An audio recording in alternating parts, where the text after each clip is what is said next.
If you have a complaint, then you can leave. This is our home.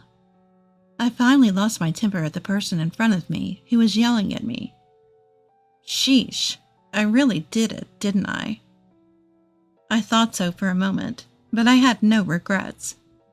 My name is Susan, 33 years old. I live with my husband John and our 3-year-old daughter, Lily. I started working part-time at a local supermarket after Lily started kindergarten. Although my days are nothing special, I've come to appreciate my ordinary life. But for the past 6 months, I've been bothered by something. Hey Susan, this is a stylish outfit. You should have been careful when washing it. The person showing me the slightly wrinkled clothes complained. She's John's sister, and my sister-in-law. Her name is Patricia. She's unmarried, and as far as I remember, she's 40 years old. Huh? I didn't know. It was just mixed in with the usual laundry, so I didn't notice. I would think you would know it's an expensive one just by looking at it. But I suppose you wouldn't understand, being fond of non-brands, Susan. When she said that, she went back to her room with a face like it can't be helped. Well, you should wash it yourself then, I said under my breath. It was always like this. Patricia seemed to take it for granted that I would take care of things for her. Even after I had done her laundry, she treated me like this. It was so frustrating, and for some reason, I was even preparing my sister-in-law's lunch. You're making Lily's lunch, right? Then could you make mine too? I tried to refuse, suggesting she should make her own, but she responded, I've never made lunch before. My mom always did it for me. I don't care. I'm not your mother.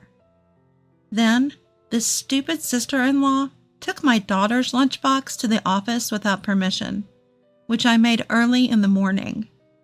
I lost it. Couldn't you tell it was Lily's? Just by looking at it? Lily was crying this morning because her favorite lunchbox was missing. Despite how angry I was, she just responded, I thought you'd made it for me since it was on the table. I'm sorry.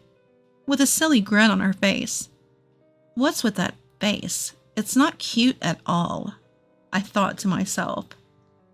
By the way, her review of the lunch was, I'm on a diet, so it was just the right amount. She could at least say thank you. I suggested she could just buy lunch, but she replied she didn't want to because it would be unbalanced nutritionally. As a sort of revenge, I made her lunches filled with frozen meals a few times, but it didn't seem to bother her. Basically, it was clear she just wanted to make her own life easier. Enough! Half a year ago, we began living in this house with my in-laws. Since we moved here, I've found myself getting irritated much more frequently.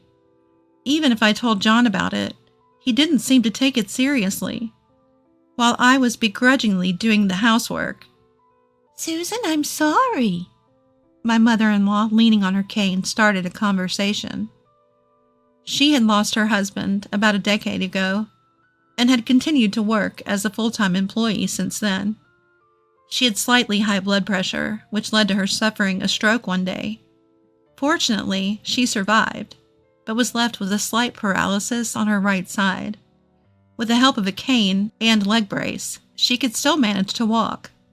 However, maintaining her job was too much of a challenge, so she had to quit her long-term employment. Now she lives on her pension. It's a real lifesaver that you've come. Thank you, Patricia, as always. I apologize, she said. My mother-in-law had no language impairment and could converse like this. Whenever my sister-in-law and I had a disagreement, she would always apologize to me like this. To my selfish sister-in-law, my mother-in-law would regularly say, Enough is enough.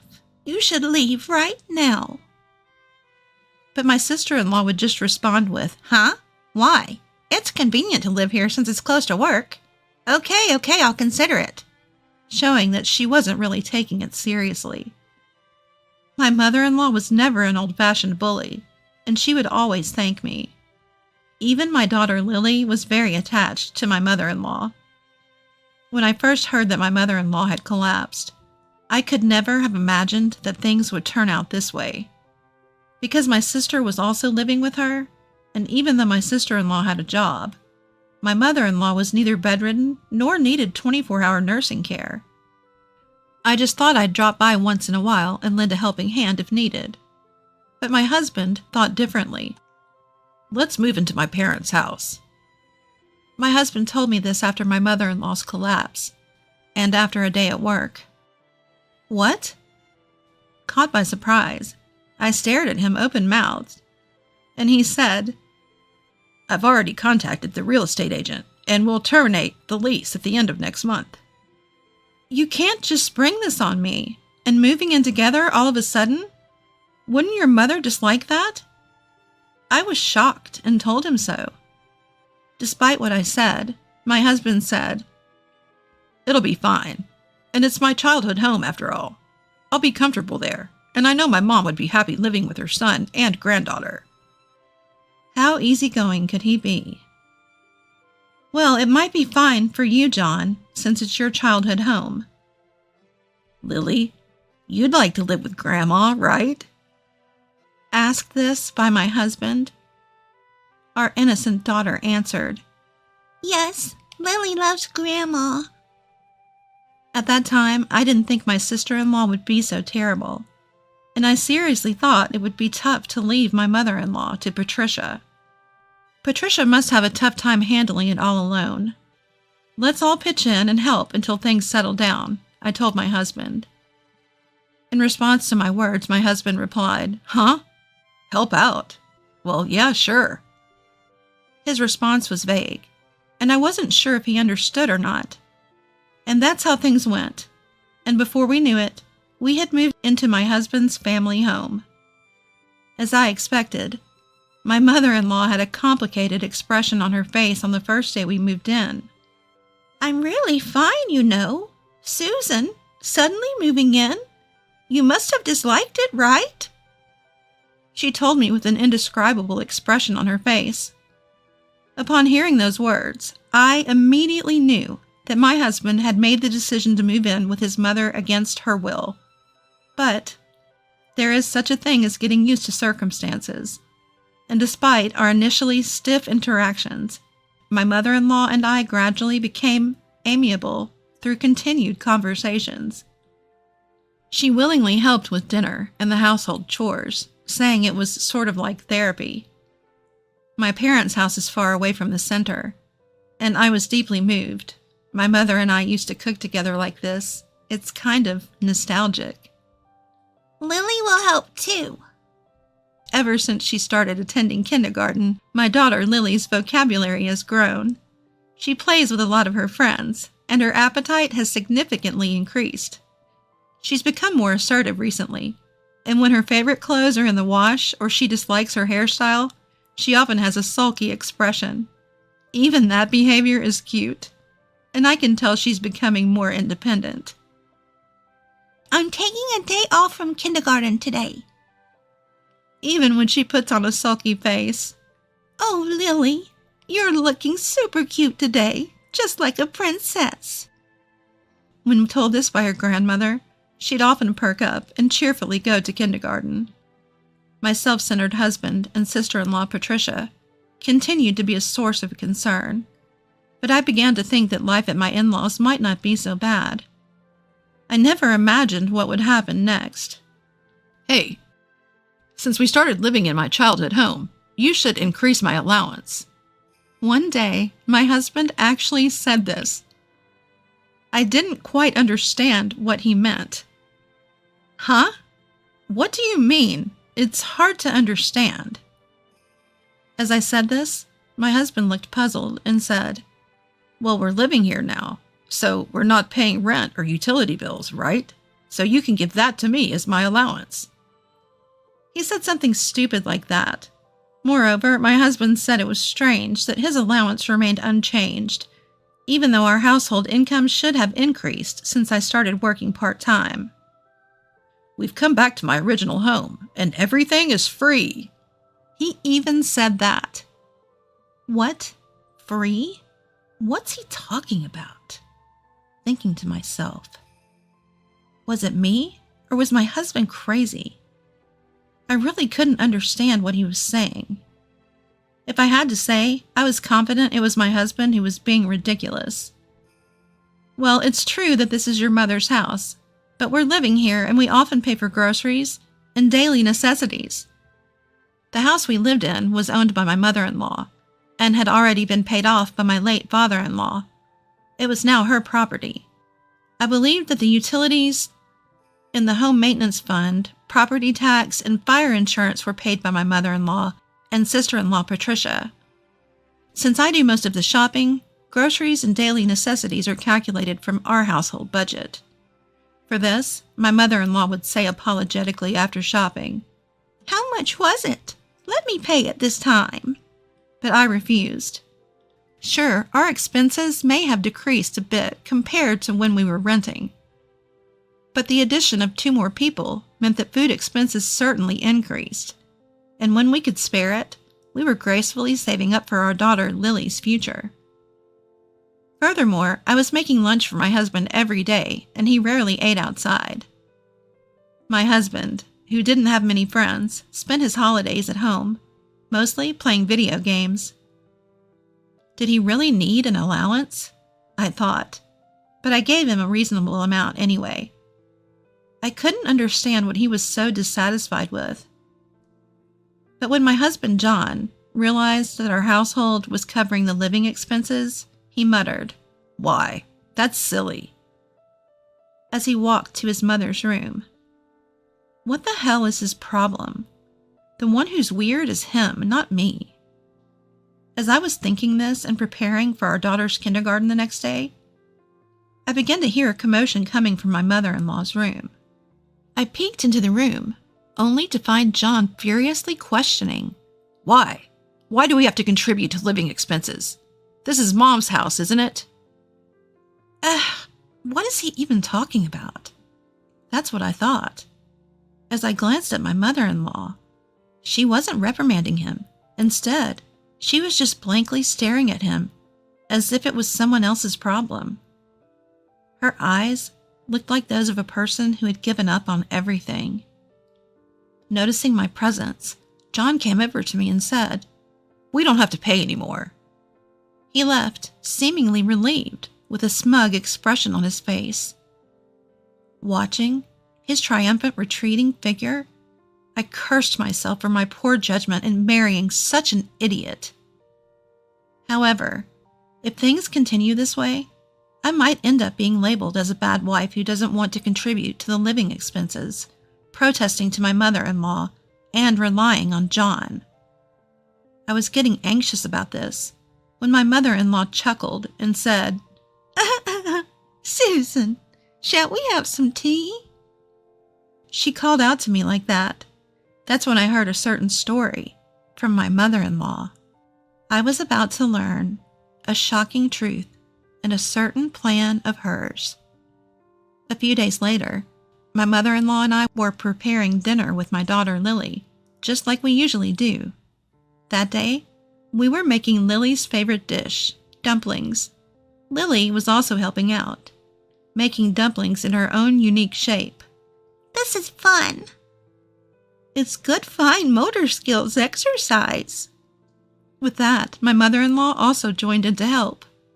Lily quickly got bored and started playing with toys in the next room. At that moment, my mother-in-law's smartphone, which was lying on the table, rang. The name displayed was John's. "Oh, I wonder if he forgot something." That's what my mother-in-law said. He probably just forgot what to buy or something. Since our hands were sticky from the dumpling filling, she skillfully used the back of her hand to pull the call on speaker. "Hello, Mom? Hey, come on, answer the phone properly." What a rude guy. This is awkward. I glanced at my mother-in-law, who was silently staring at her phone. "Help out with the shopping once in a while." My mother-in-law forced my husband and sister-in-law to go shopping because it was a holiday. Just as I was about to respond to John on the phone, John, did Mom answer the phone? I heard my sister-in-law's voice. No, I couldn't hear anything. Do you think Lily messed with it? Hearing John say that, my sister-in-law began to say something alarming. But still, my mother-in-law and I turned pale as we listened to what came next. Our hands were all sticky, but we quickly pressed the record button. The call ended after a while. After washing my hands, I made a call to a certain place. We're back! After a while, John and my sister-in-law, who had no idea, returned home. I'm back. Wait, what are you two up to?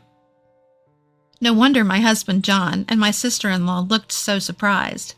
That's because me and my mother-in-law, with a troubled face, were sitting at the table in the living room, glaring at the two of them. Huh? What's with you two? You're scaring me. My sister-in-law said something like that. Sit down. We have something to discuss with you two, my mother-in-law said, then signaled to me. I nodded suddenly, and then played the recording of their conversation that I had taken earlier. Still, I guess we can't get Mom's money unless she's gone, right?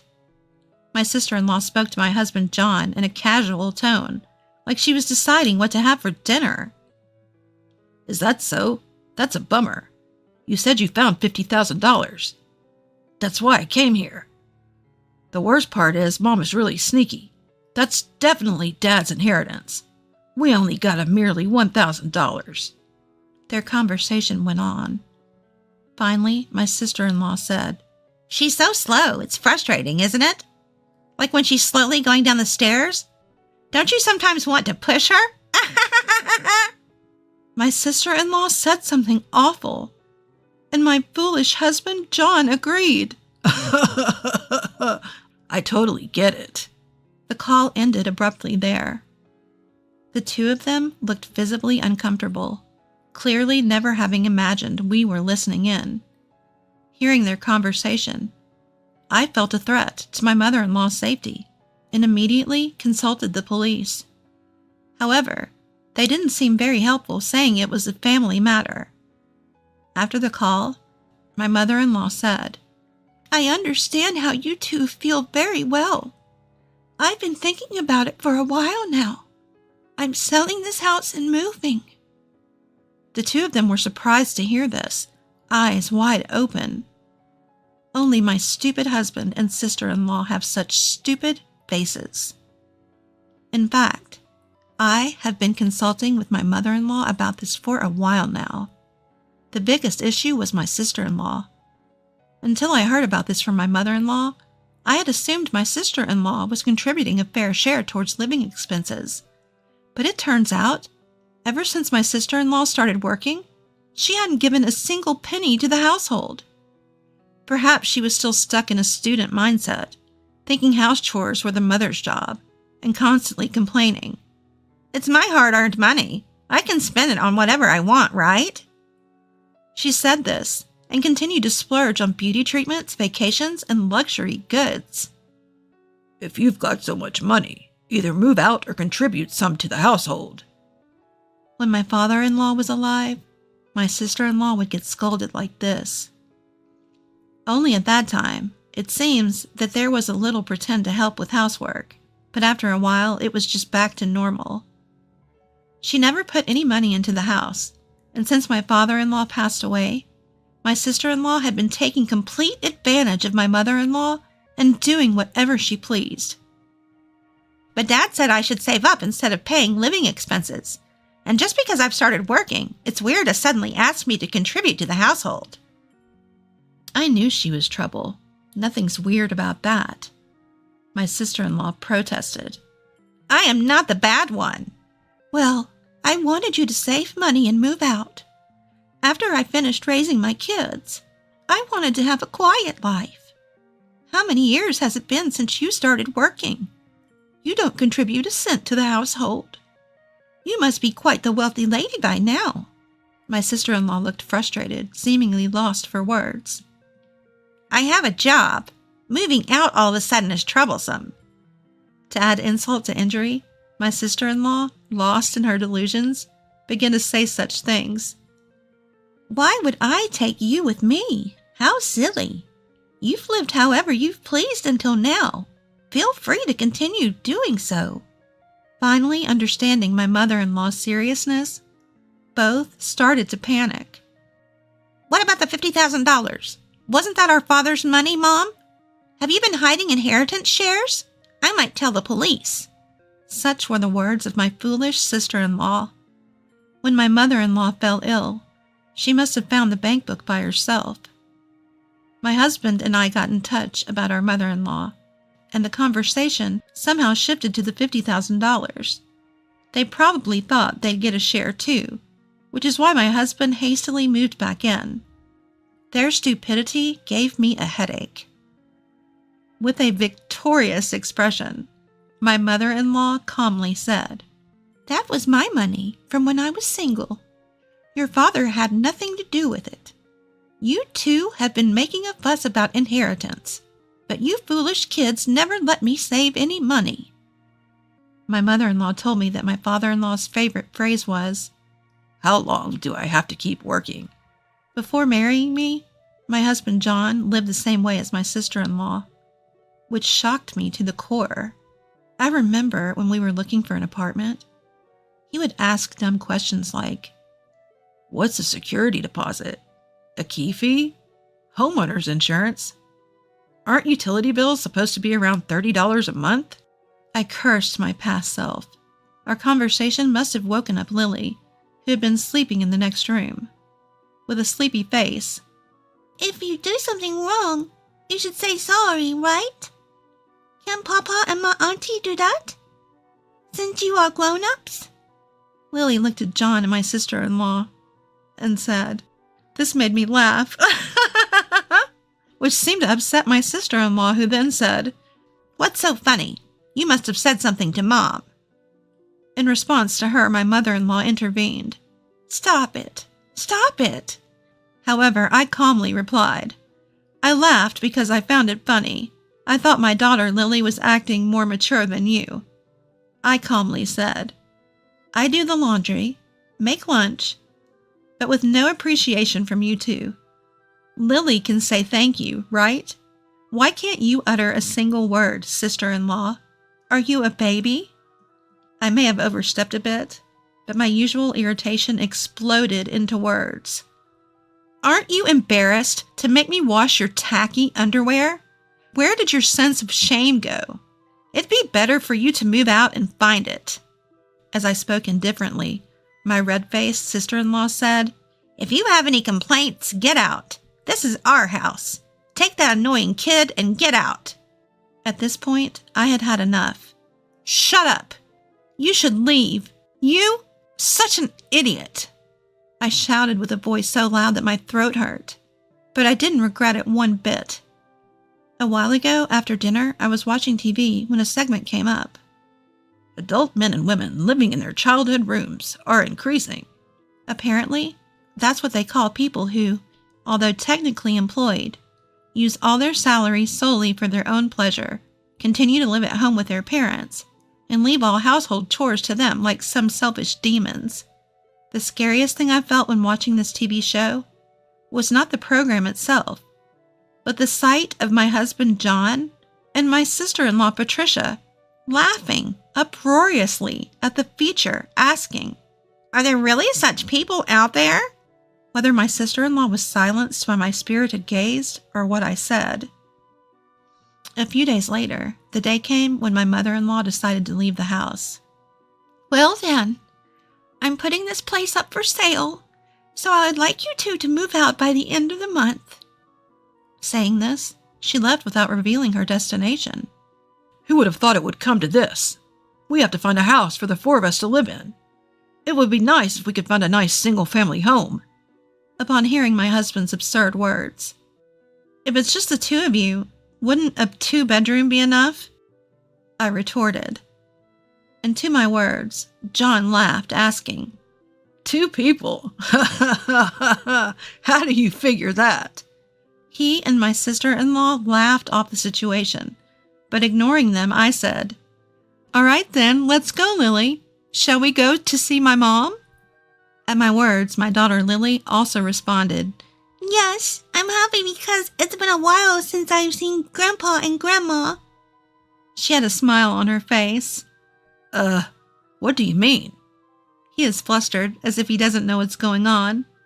His confusion was comical, prompting me to say, I'm divorcing you. The thought that Lily and I could be pushed down the stairs one day scares me. I can't live with you anymore. In response to my words, he stammered, That was just a joke, right, sis? My sister-in-law, possibly worried about losing her potential maid, responded, Yes, so let's live happily together. John even had the audacity to suggest living together in my parents' home, to which I responded, How can a person who can't even care for his own parents possibly care for others? That's what I told him.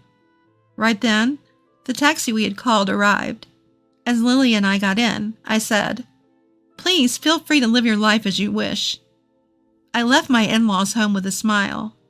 In the background, I could hear John crying out, Don't go! Don't go! Like a child. In the past, I thought that childishness was cute. However, now I can only think of it as, wow, I feel bad.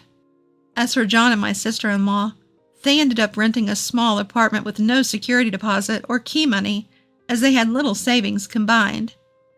With little life skills and a reluctance to lower their lifestyle, they inevitably struggled to get by. They should struggle. It's too late for regrets. By the way, the reason that my sister-in-law noisily fixed a lunchbox was because she was trying to impress a colleague at work. She didn't know, but the coworker already had a lovely girlfriend. Her lunches, which she obviously didn't make herself, became a topic of office gossip when they abruptly changed from nice meals to something awful in the lunchbox. I heard they caused quite the stir in the office. Apparently, she was the butt of many jokes behind her back. This was a story I heard from a mom friend who happened to work at the same place as my sister-in-law. I couldn't help but laugh. But she's a stranger to me now, so I could care less. Having returned to my parents' home, I now live peacefully with the help of my parents and my daughter Lily. My ex-husband John spent all his free time gaming and hardly ever played with Lily. So far, she hasn't seemed lonely or shed any tears. She has made new friends at her new preschool and seems happy attending there with a smile on her face. When Lily gets a bit older, if she wants to see her father, I'll let her, as that's her right. I wanted to take care of my family and spend each day without any regrets.